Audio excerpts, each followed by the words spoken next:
I want to explain something real quick that I learned early in my walk with God. I believe that God is outside of time, and He sets apart these moments where, you can just ask God for wisdom or something, and you can just turn in your Bible wherever. Just open it up and look. And it has never failed me. Uh, I have never done this, and it's so surprising that, anyway, let's get to the meat. Um, in Revelations 18, it talks about Mystery Babylon. I was praying to God. I wanted to know why I was a Christian. I could have been born anywhere in the world. Could have been a Hindu. Why was I a Christian? Why was the world working like it was? Something wasn't right in my life, and I wanted to know what was going on. So I opened up my Bible, and it brought me. I think I started reading over here at just chapter 18. And it talks about Mystery Babylon and explains what Mystery Babylon is and all the things that they sell. So Mystery Babylon is commerce, the buying, selling of goods, contract, intercourse.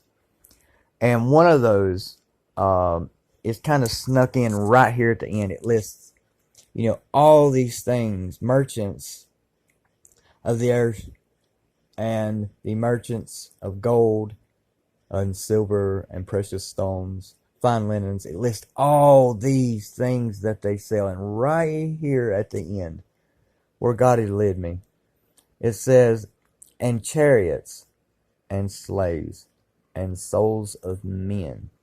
So I'm thinking, well, how in the world do you sell the soul of a man? So when we look at slavery, modern day slavery, it is not going to be done out in public.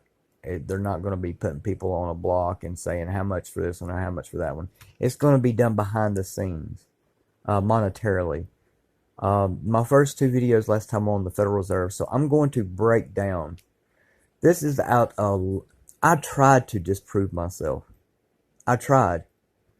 I never go into something trying to find the truth and just look at it one-sided.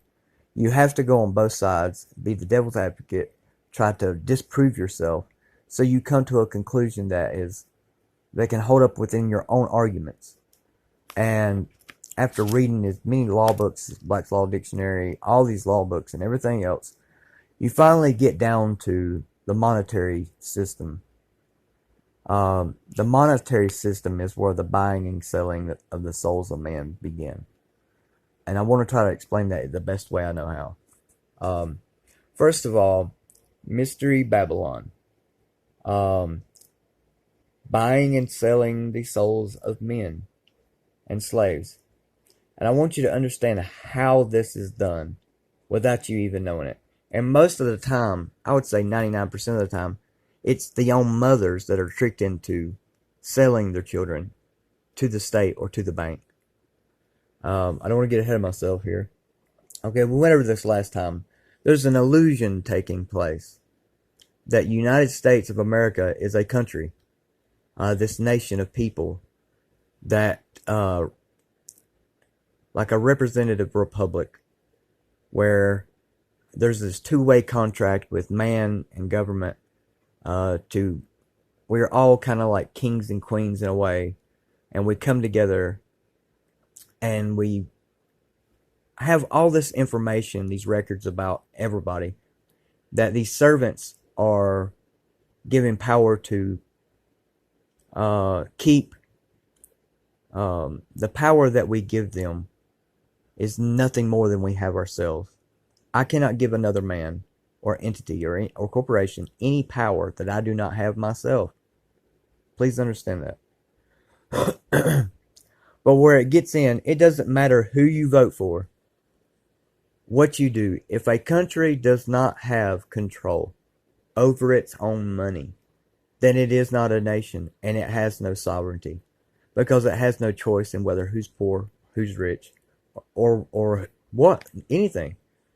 That country no longer owns itself and has become indebted like a bunch of slaves, and buying and sold and bartered souls. So I want to explain how that illusion takes place.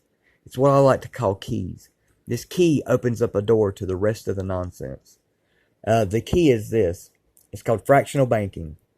Fractional banking is something where you have paper money, which is supposed to represent, something valuable that is untarnished, like gold, some kind of monetary asset that is backing that, and the money is supposed to act like a receipt.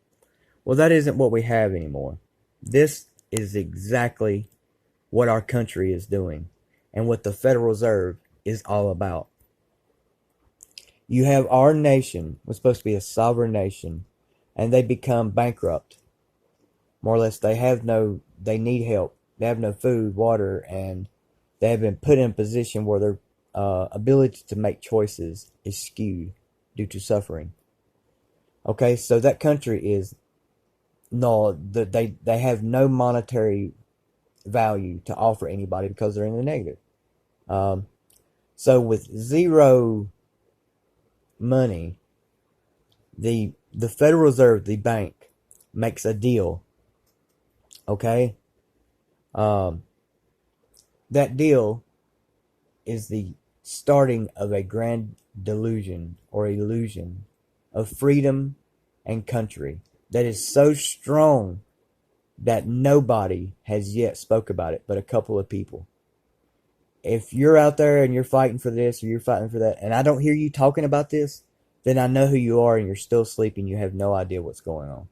And I'm trying my best through this video to educate people on what the real matter is. There is no other deal, matter, wrongdoing, corruption, treason greater than what I'm explaining to you right now. That if this does not change, there is no freedom in the United States. You're just a bunch of cattle being sold.